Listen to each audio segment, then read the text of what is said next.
Dorrough music, man. What's going on with you? Hey, what's up with it, man? I'm good, man. Chilling, bro. Taking it easy. Pleasure to have you here, bro. Welcome to SiriusXM Pandora Now. Close that door for me real quick. Thank you. Yeah, man. Welcome to SiriusXM Pandora Now. First and foremost, congratulations on 15 years since Ice Cream Paint Job. All right, man. Appreciate it. Yeah, It's man, definitely a blessing for sure. Hell yeah, bro. That's definitely a mark, like, for your career. Triple platinum is crazy. You know Yeah. what I'm saying? So kind of let's just break into that. Like with that kind of early success, like you were still in college when that happened, right? Yeah, I basically signed my record deal from PV, Prairie View University. I was at HBCU down in Houston. And, at the time, when all the things was happening, I was in college, and I signed my deal from there, and then I went on. You know what I'm saying? I didn't finish because my whole goal was to do the music thing anyway. Yeah. Did you ever go back and like just try to finish up your degree or no? Nah, I went to PV to do music. Like what it was I actually went to PV to play ball. I was a ball player. You know what I'm saying? But I was already rapping in high school, and my passion was started aligning more with music. Yeah. And when I got to PV, I saw what type of school it was. Low key, it was a party school. Like in my eyes, like I saw what type of market it was, what was going on down there, and instantly in my mind, I'm like, I'm here to do my music, and I majored in marketing. Combined the two, as soon as I got a chance to do the music thing, I ain't look back. You know what I'm saying? I'm to just be, transparent. Like I wasn't looking at it for the degree purpose. Obviously, I would have got it if the music thing didn't work out. So I did what I needed to do. Yeah. But once I started seeing that route to the music industry, I ain't look back. I feel that. Yeah. I don't think I would have looked back either, bro. I went to college to play ball. I know a lot of people like that. It's a cool story when you can say you went back, but I ain't gonna cap. I don't want even to this day. I don't even want to think about going back because I never did really like that aspect of the school anyway. But I do respect people who do it. Yeah, for sure. That's what's up. So with you, bouncing out of school, getting your music career started, like what are some of like those challenges that you face, or a lot of the early things that you learned that you've taken into now that you've you've metamorphosized as an artist? Yeah.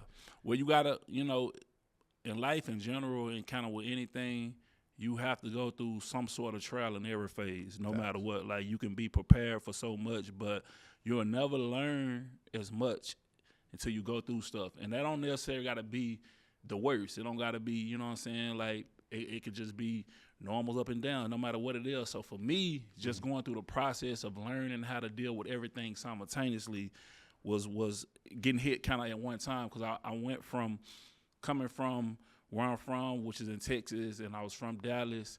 But at the same time, I'm coming from a big city. I go to a HBCU that's popular in the state of Texas, but it's in a small market.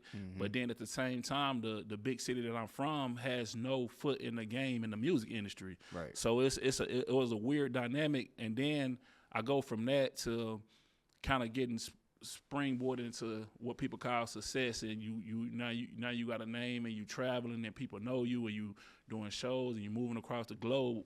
So simultaneously, I had to learn how to manage everything, like the stuff that come with it. You know what I'm saying? Quote unquote fame. How to handle your money, how to handle just staying true to yourself. People around you, the stuff that you attract.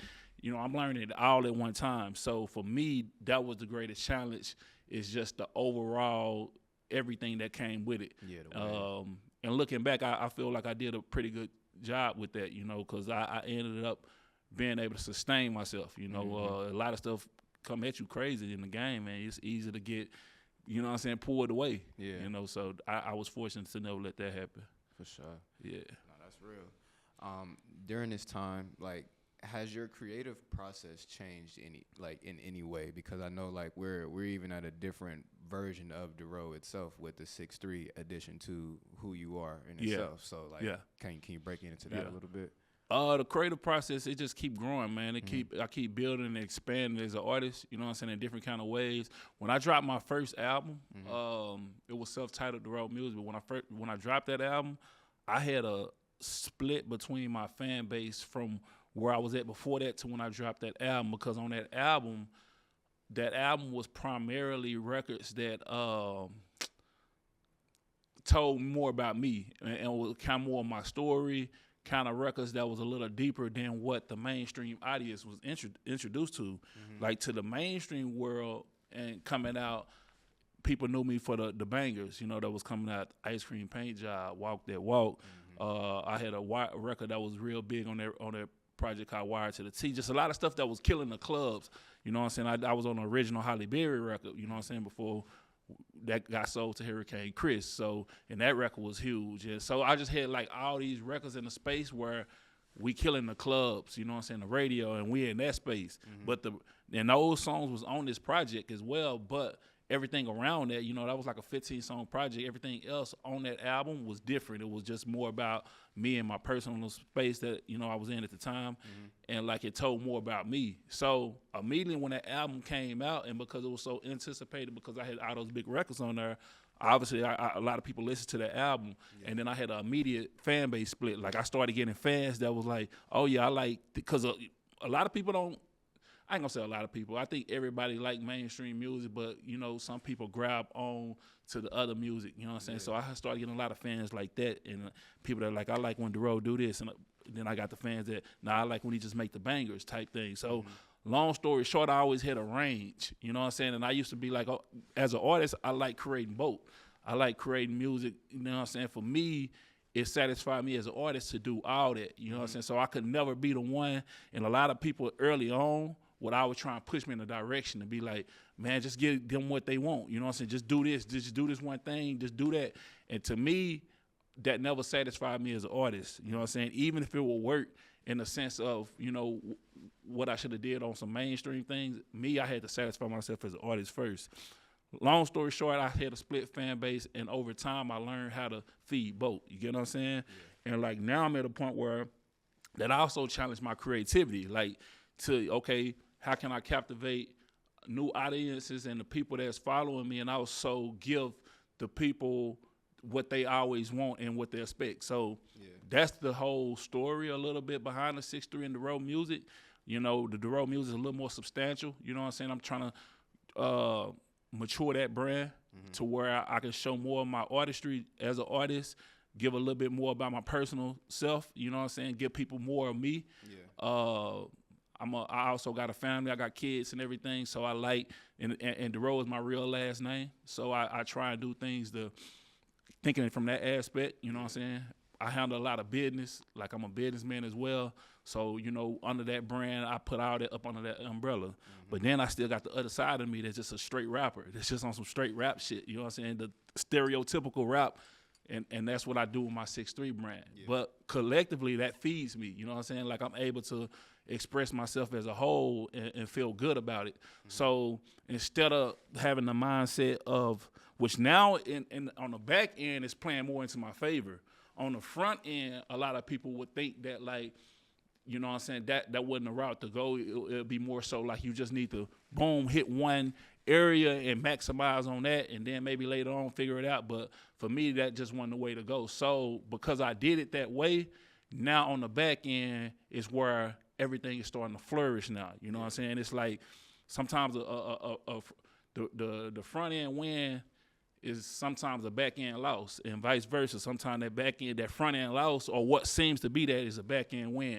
You know what I'm saying? So I went the other way, kind of the long route. You know what I'm saying? Played the long game. You know what I'm saying? And like now, at this point in my life and career, I'm able to flourish off that and make moves and do different things that actually feeding me as a person and an artist, way more so if I would have went the other way. So I just had to go through that process. So that kind of go through the first question you asked, is just like I had to go through it, and me knowing that was the case, I had to just be to myself, and I had to really, you know what I'm saying, stand on my own business and do that myself, because the outside world is always trying to steer you away.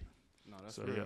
And I appreciate that because it's just like it shows like the way you paid attention to your audience, and then like you even like morphed yourself to be able to feed both sides of your audience, but both sides of yourself as an artist. Yeah. Like people like moving around, they'll see that, and that kind of attributes to your business acumen. You know what I'm saying? Yeah, 1,000%. So it's just like within that, like people like you had that big bout of success with the ice cream paint job, walk that walk, and everything like that. Mm-hmm. But then like people would expect a lull. You know what I'm saying? Yeah, like, they'll yeah. be like, well, damn, he's a one-hit wonder. He did that. You know what I'm saying? They'll try to throw those things, but you were still able to overcome, and that's why you're dealing with the Mavs and you're dealing with the Cowboys and everything like that. You're getting those sync placements because the business acumen. You know what I'm 100%. saying? So it's just like how how coming up on those like other aspects of the music and being able to get sync placements and dealing with like fucking Jerry Jones and shit. You know what I'm saying? Yeah. Like how is that like maybe motivated you as an artist or like as a businessman?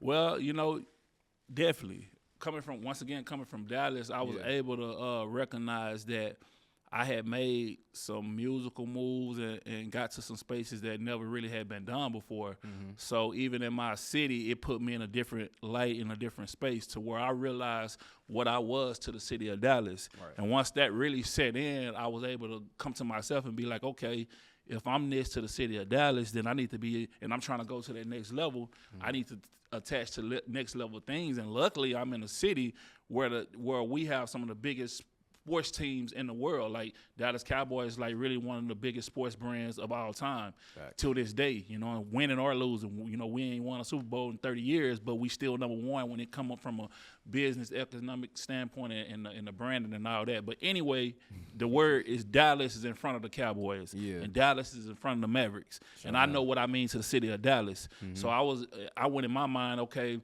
if I'm not gonna have this big machine around me, like like some of the other artists have, I'm gonna create my own machine. And I'm lucky and I'm fortunate enough to be in a city where I could possibly do that. So then that's when I made the Dallas Cowboys move, and really I had fans in the organization, so it wasn't too hard. Dallas itself and the sports teams, especially to other cities and especially to a city like here, like Atlanta, is way more conservative. It's a conservative place, so hip hop and rap and all that, and coming into that's a new thing out there. Like I had to really introduce that. Mm-hmm. At this time, I started working with the Cowboys like in 2013. Right. That's where our relationship started, and it just built up. When I first started, like they wasn't even dealing with rap. Like the anthems they was doing was country. Like you know what I'm saying? They wasn't.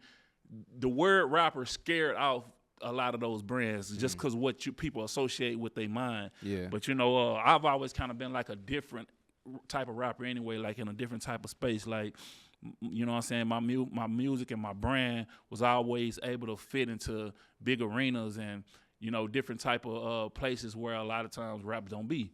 And especially in the city of Dallas or the state of Texas, or when you're talking about these teams like the Cowboys and the Mavericks and what they're playing at their games. Mm-hmm. So long story short, I was able to identify fans and stuff that I had in the organization. They was coming into positions where, they were trying to get more creative with what they was doing.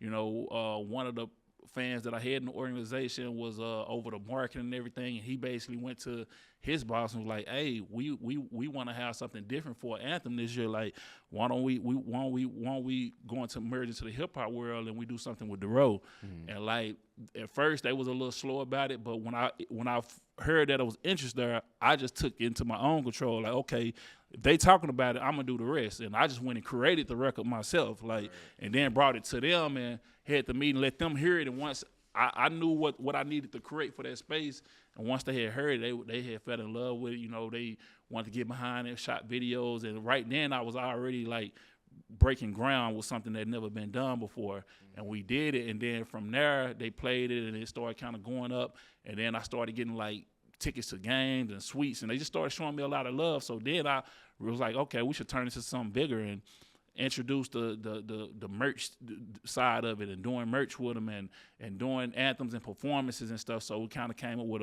a deal, and in 2016 I inked the deal with the Dallas Cowboys, and that was the first of its kind. Wow. First ever hip hop to sports team, especially NFL team that ever happened. And we just been rolling ever since then.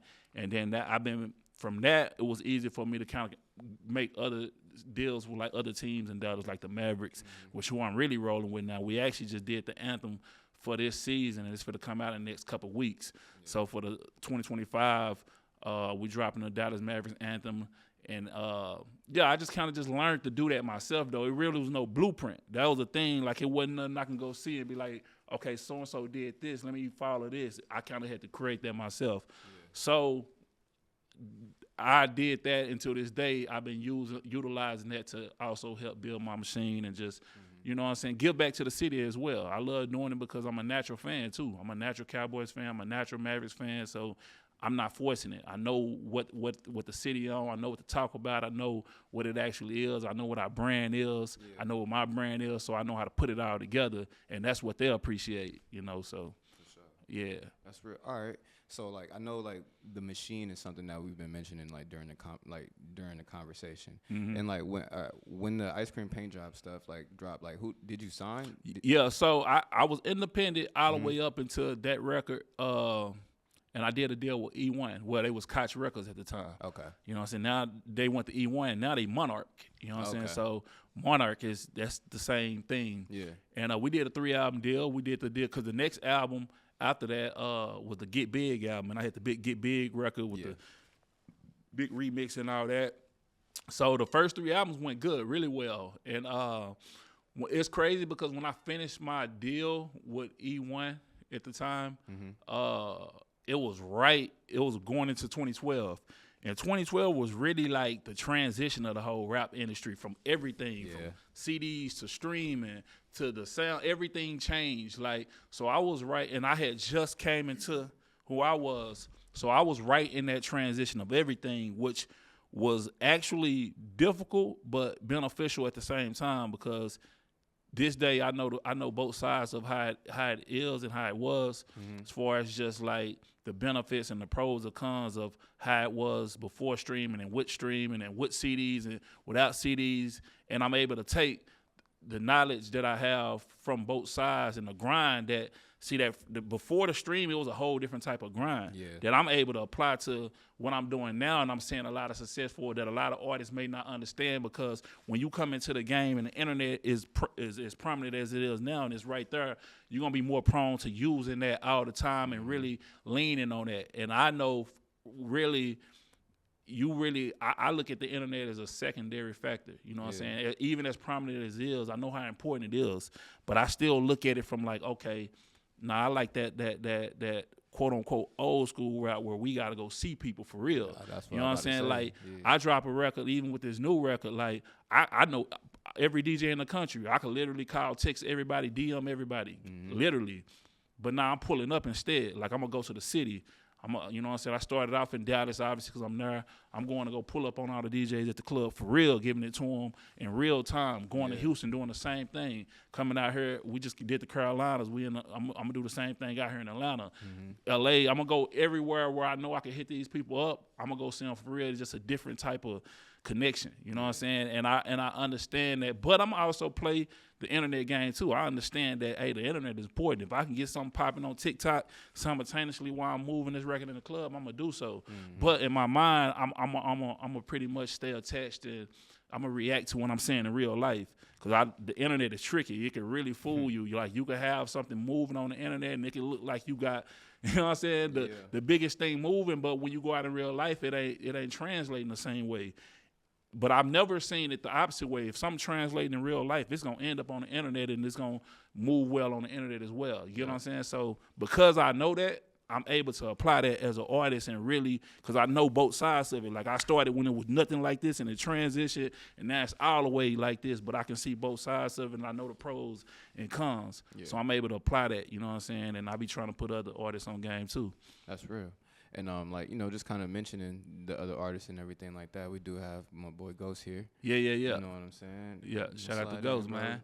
Show people some love. Come on right up here. Yeah, this is my boy Ghost right here, man. My boy Ghost from Dallas. And a little bit about Ghost, man. I mean, first of all, he a hustler. He a businessman, you know what I'm saying? And at core, that's what I'm in as well, outside of as an artist.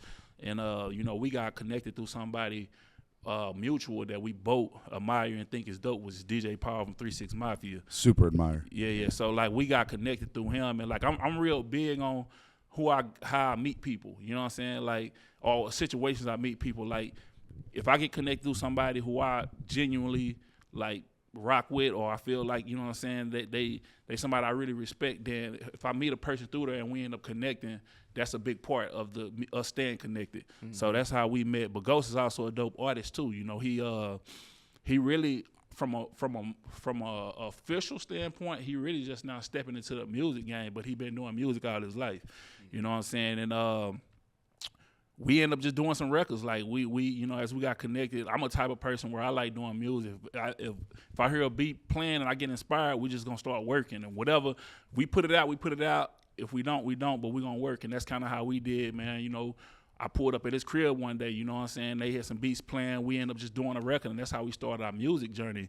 But then you know what I'm saying, as I started learning more about him, I started learning that, you know, he really true to this music thing. I started hearing more, and I'm like, okay, homie really dope. And then he came up with the Get Home Safe record and threw me on it. And I liked it when I heard it. I'm like, okay, yeah, homie really making records. And he go through the process that I admire about the music side of it. Like we really in the studio for real. Like we getting with the best engineers. We really in there putting stuff together, critiquing stuff. And, you know, sometimes you might go to the do studio sessions 5 or 6 times on one song. If you really, you know what I'm saying? And like a lot of people don't understand, especially in the new age, everything's so fast, you know what I'm saying? And sometimes it can happen fast like that. Yeah. Sometimes you can get it right then and you shouldn't touch it. But other times you got to put it together, you know what I'm saying? And you just have a different respect when you see people move like that. So, man, that's a little bit about Ghost, but I'm going to let Ghost talk about, you know, himself. Or you ask whatever you ask. I'll touch on that real quick, though, man. Dorrough said something key. A lot of things nowadays are real fast.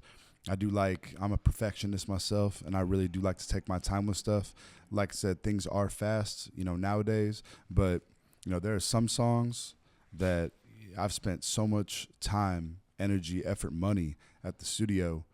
Not my home studio either, like super professional studio with my sound engineer, my producer, getting everything perfect. That's one of the key things I like to do. Same with Dorrough. So we connect there very, very well. That's dope. Where would you say like your initial, like not initial, but like your hunger to really like be a rapper or like take this music thing seriously started? So number one, I've always been musically inclined. Mm-hmm. I can sing. I play a bunch of instruments, the whole nine. Like when I was little, I played piano, violin, trumpet, trombone, alto sax, clarinet. Word. I can play all those, and alto sax is what I went all the way through high school with. I was in choir. I was in show choir. I did musicals when I was a kid. I did some commercials. So I've always been, you know, in drama, theater, you know, that kind of stuff. But man, music has always been like an escape and a getaway for me.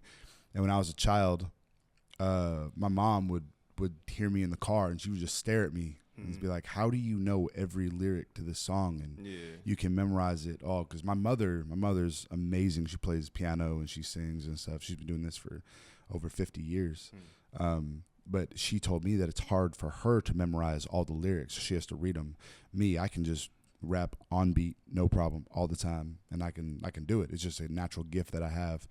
So when I was a child, all the way up, I started my businesses and working at 15, very, very, very hard. And that being said, I didn't really go into the music industry because in my mind, I needed to go and, you know, make money tomorrow. Yeah. So music takes some time to put everything together. And then, you know, like Dorrough said, you know, he got a deal right out of college, right in college. So for me, I never thought of it as it was going to be 100% a career at all. So I just did it for fun. And then pandemic came in, and, you know, that was my first real break from all my businesses. I had about 5 businesses that I ran every day. And when that pandemic happened, I was in the studio all the time, just enjoying myself, having fun. When post-pandemic afterwards, it was like business was not the same afterwards. So after that, I took a whole new shift, and I said, you know what? I've already broken into this music and started doing it, and I love it, and I enjoy it. It's always been like a get out for me. If this is something I can do for the rest of my life, I would love to do this, and I'm capable. So, like I said, I've had some big-name friends in the music industry just through connections that I've naturally had. And like I said, I met Dorrough through them. We're both Dallas natives, and man, we just kind of clicked and become one of my best homies. And we just, put some stuff together, and here we are today, Pandora SiriusXM studio with you fine people. Yes, sir. That's what's up, man. That's a dope story, bro. I'm glad you stuck through too. You know what I'm saying? Like stuck with it, bro. Because a lot of people will, especially after that pandemic time. Like it was a weird space to be in. Like for sure. It was a weird space to be in. So like, kudos to you for having 5 businesses. Being able to survive through the pandemic time. All kind of stuff, bro. So yeah, hell yeah. Appreciate it. Yeah, man. Tell us about the track though. Like, man, so this song is called "Get Home Safe," and what I like about it is it represents a really good slogan and campaign that I think we need to see more of nowadays. There's more people than ever. Population is growing significantly, especially in Dallas, Texas. Shout out to Dallas, Texas. With all these people, you have a rise in drinking and driving. You have a rise in just the people in general that are patroning clubs, restaurants, all the nightlife and everything in Dallas. So when we say, when you say to somebody, hey, man, good seeing you, get home safe, or you tell, your chick, hey, babe, get home safe, or something like that, now it's going to have a whole new meaning. Like, you are never going to forget now, get home safe, when you tell someone to get home safe. Right.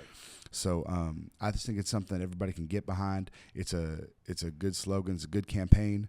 And, man, it's a dope track. Yeah. So it's a banger for sure. Hell yeah. All right, man. So just kind of like wrapping it up on like these last couple of questions, bro. One, Dorrough, I do want to know, like, what is probably like your most memorable hip hop moment? Like, just man, yeah, I got a lot of them. I mean, they always, when I meet people that I admire, like, you know what I'm saying, some of my favorite people that I met, like from like the Snoop Dogs and like Nipsey Hussle was a close homie of mine, you know what I'm saying? I call him a close rap homie, you know what I'm saying? Me and Nipsey, when I first saw Nipsey, it was way ahead of the mainstream because I was in Texas. So, Nipsey was hot on the West Coast, but he wasn't. It took a long time for the world to know Nipsey. Yeah. You know what I'm saying? I had got onto him early. I was always in tune with what was going on the West Coast, and I thought homie was dope. He reminded me of me, the way he was moving and how he had to do it is how I had to do it in Texas. So similar grind, and when we met, he recognized the same thing. We ended up getting connected. I actually brought Nipsey out when I performed at the BET Hip Hop Awards. He was nowhere near main. He was only known in the West Coast. So like that really put a huge light on him from a mainstream standpoint. He always appreciated that. I had brought him out, Snoop Dogg, on my remix of Ice Cream Paint Job. Yeah. Him, Snoop Dogg, Soulja Boy, and Jim Jones, and like putting him in the mix of that. And like he had no mainstream records, never was on that type of light. I thought he was dope. I just wanted to do it and did it. We had ended up forming like a strong friendship, you know what I'm saying? And then after that, we did more record. I did a record and brought him to Dallas and introduced him to the Texas market for real. And like Texas got on the Nipsey after that, you know what I'm saying? So I was about to say Texas was fucking with Nip. Yeah. So then we had a lot of moments like that, and then seeing Nipsey go from that and become who he become, and just knowing that what I'm saying, like what I saw early was true. It was like I saw something dope in Nipsey, like, and then he actually became what he became. So those type of moments was dope. But then some of my favorite moments, like the way I met Snoop Dogg. Like I met Snoop Dogg same time. The way I met Snoop Dogg was him introducing himself. Actually him handing me a blunt, which, what I'm saying, like, I'm a smoker. So that's the most iconic introduction you can get, you know what I'm saying? Like, before any words come, he opened up his trailer, he see me, and he hand me the blunt. I hit the blunt, then we started talking. Yeah. To me, I was like, it's no doper way as a smoker to meet Snoop Dogg. Like, you can't beat that. You know what I'm saying? Everybody I meet that I feel is dope, those are the moments that I remember the most. Like, my personal moments are also special to me. But I just say that to say, like, from where I come from, once again, like, being from Dallas, Texas, we didn't have any type of success in hip-hop before. We did have some people coming that I'm influenced by that's from Texas and from Dallas, you know what I'm saying? Shout out to DSR, shout out to Big Tuck and Tom Tom and them who are people who are reasons how I even jumped off the porch. But when I'm talking about just from that big light and mainstream level, we had never had that before. So me coming into the game and going that whole route and meeting everybody and people respecting me and being fans of me, though every time I was having that moments, Boosie and everybody I was just meeting back then and everybody was embracing me a certain kind of way, it was dope because these are the people I have always seen on TV. I was already listening to, was already fans. So, yeah, man, them type of moments right there are just always special to me, you know, when I meet other dope artists that have that mutual respect. Yeah. What was your starstruck moment, though? Because we all got our one artist that were just like, like, I actually met you, bro. Like, I think I would have been starstruck with Snoop, but the way he introduced it, it cool. killed it off. Yeah. It was too cool. Like, like he was already the homie from that moment. So for me, now what's crazy, even though I was never really in the starstruck mode when it came to the music industry, I think my starstruck moment was actually when I met Allen Iverson. Because I was a baller before I was a rapper, and like Iverson was that guy. As a kid, you know what I'm saying? I had the sleeve, I hooped, I had number 3, I had braids. I was highly influenced by Allen Iverson, just the character, and then he was also a hip hop type basketball player. So you know what I'm saying? And so he was in my mind from a super young age, and I ended up meeting him through rap. You know what I'm saying? Like, you know what I'm saying, getting booked at events, and he was at, and you know, we judging contests and stuff, and we got to really have moments. Yeah. So those were more of the moments to me that kind of had me like, oh shit, like I'm sitting next to Allen Iverson, like he chopping it up with me. He telling me he like my music, and I can't even tell him. I mean, obviously I'm telling him I'm a fan, but I'm gonna go too deep if I really tell him, because I'm like, bro, like I got pictures of me with a sleeve on, with a number 3 jersey, with braids on, and in my mind I'm little Allen Iverson, but I never did really go into that because I was just like, I'm just, you know what I'm saying? But that would probably be the moment that I can remember where I was a little, you know what I'm saying, quote unquote starstruck. No, that's real. I was about to say they had them two-tone. Remember them two-tone Philadelphia jerseys that they used Yes, to bro. Yes, bro. Like all that, you know what I'm saying? Yeah. So like, yeah, you know, that he was a part of the culture, like black culture in general, or just culture, hip hop culture. He changed the NBA to what it is now. We see in the NBA, that all came from Allen Iverson. Everything you see when you talking about the style and the swag of it, you know what I'm saying, the tattoos, everything, how the players are, man. He changed that. That's real. Yeah. Hell yeah. Mine was Kevin Gates. I love Kevin Gates. I met Kevin Gates, and man, his music has inspired me. I've been listening to him since he was damn near new. You know. Yeah. How was it? Like, what, you ran into him or? So yes, actually, I'm a car guy. I got a couple of exotic cars. Word. And I was at the Lamborghini dealership. They were working on one of my cars, and they were working on one of his cars. And I go up there to check on the status of my car. I pull into the parking lot. Yeah. I get out of my SUV.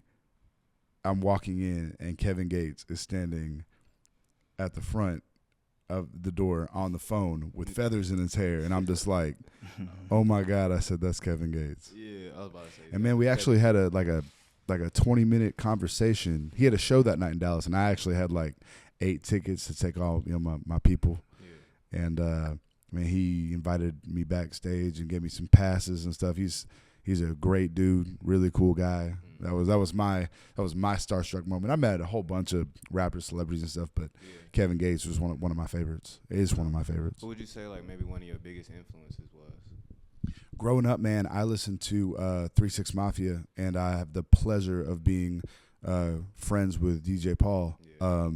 Juicy, Computer, all the guys, and through 3 6. But I listened to them, Paul Wall, Dorrough, like he said, DSR, Tom, Big Tuck. Growing up, man, those were my influences, really. And my buddies and I, we would be in the car. We couldn't wait till the new 3-6 CD dropped. You know, the CD days. We have the CD. We'd put it in. You know, we had a system in the car. We put it in, and we would just roll around jamming. 3-6 and everything. So that was my growing up right there. That's real, bro. And shout out to Paul Wall too, man. Just gonna throw that in there, bro. The platinum player, man. Doing his thing. He's man. a nice guy too. He's a really nice guy. Yeah, I forgot to play that record. So now you done segued a whole new thing because now I got to talk about it. So first of all, before I even get on Paul Wall, I got to shout out to Hashi Senju, man. I'm putting you on somebody. If you ain't heard this name, look him up, bro. He new artist coming from Texas, from Dallas. Yeah. And like what he's doing is. So last year in 2023, I dropped the album called Star Baby. Star Baby it's an all Texas sounding type record. It's the throwback Texas where, when you thinking of classic Texas, it's that sound, the whole project. And that sound, and I did it to my purpose of making that project is because I wanted to see all artists in Texas and new artists and everybody that was upcoming to get back to our true sound and our true style, because I felt like the mainstream world was taking over everything. So if somebody get popping in Chicago, everybody in the country want to sound like Chicago. Yeah. Somebody get popping in Atlanta, everybody in the country sound like Atlanta. Memphis, it was, and that was too much. And I was just at a point where like, we got some of the throw this stuff out here in Texas. Why we ain't sounding like that no more? So I made a project with the hopes of inspiring people to be on that. Yeah. That's my favorite. That's what I came up on. And what actually happened was, after I met Hashi Senju, one of the stories he told me, he was like, man, you dropped this record called Still, which was on that project. And in that song, I'm saying everything I just said, like how Texas, we need to get back on our Texas shit type shit. Yeah. He was inspired. And he already naturally was that anyway. Anyway, he came with this wave of just straight that. You get what I'm saying? As a new artist, he ended up going viral. You know what I'm saying? Popping like organically viral, and then he made this song called I Done Swum, and it's just the classic Texas song, and it blew up, went viral. He did the remix, and the viral went crazy. We just put it out like a couple weeks ago. That remix is fire. Yeah, and it features me, Paul Wall, Charlie Boy, Ty Harris, a dude named Smoothie, and so it's like new Texas artists mixed with legends on one track. And this song is going crazy right now. It's called Out of Swung Remix. And like we just put the video out like on IG. It's already over 1 million views. It's about almost at 500,000 on YouTube. It's organically and what everybody is. And you go read the comments and what everybody's saying. Everybody just happy to hear. Cause we on there on some straight classic Texas sounding from the songs to the lingo. We just on our Texas shit. You get what I'm saying? And everybody, it's refreshing to everybody's ears to see that, especially with new artists and everybody coming together and doing it, and it's making a big wave and a big splash right now. So, when we brought up Power Wall, I just had to do that because Power Wall actually came. Honestly, he really had the hardest verse. Like, he on the end of the song, he just came and, you know what I'm saying, did his shit on there. But it make everybody proud.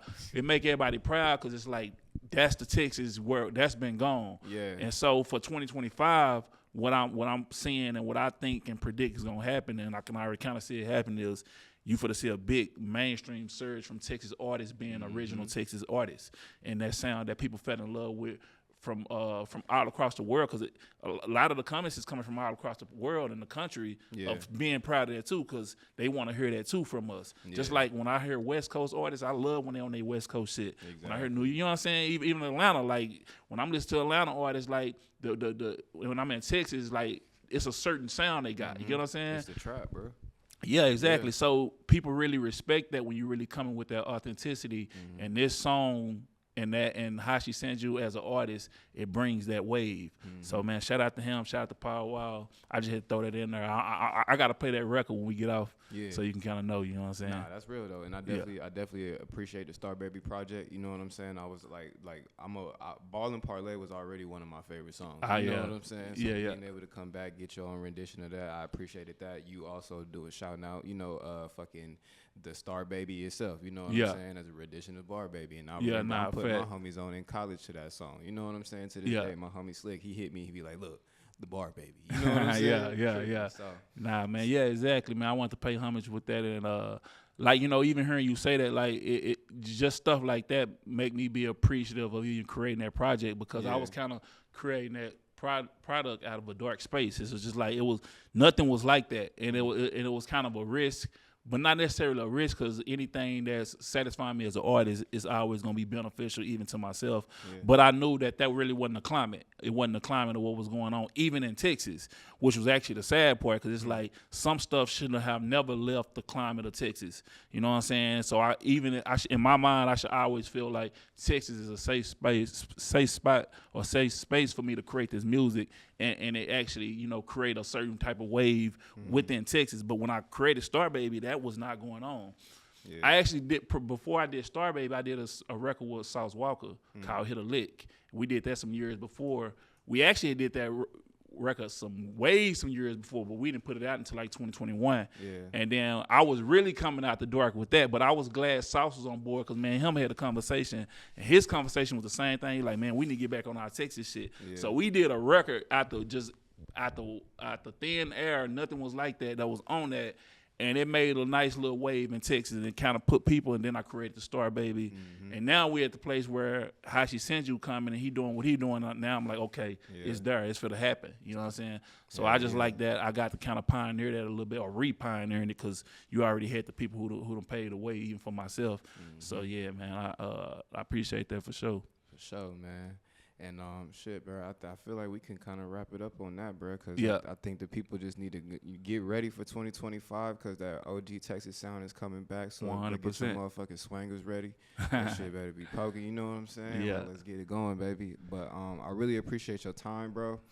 Anytime you come down to the A, bro, it's always gonna be love. Just come, play some music. Come kick it, bro. I'm always be right here for you, dog. Nah, we locked in for sure. Yes, sir. 100. Yes, sir. Ghost, man, I really appreciate you as well, man. Yes, sir, man. Thanks for having me. Yes, sir. Much success to you in the rest of your career. And again, bro, anytime you got something major, just come holla at your boy. Y'all gonna see me, man. Y'all gonna see me around. Yes, sir. Let them know where they can find you, bro. Man, everyone can find me on Instagram. Everyone goes to the gram. It's @theghost_rap_artist. The Ghost Rap Artist. I'm on every major platform. Apple, Amazon, Spotify, and it's The Ghost Rap Artist. For sure. Yeah, I'm on Instagram, man. Just hit me on Instagram. I don't really mess with none of the other platforms. I'm on all of them, but you can type in Dorrough. But my handle on Instagram is 63, SIX3. Yeah, Twitter too, Dorrough Music. Them the two platforms. I ain't gonna send y'all to Facebook and all that other stuff, but yeah, that's it. That's it. Well, there it is, y'all, man. Y'all have a great day, bro. Appreciate you. Hey. Thank you.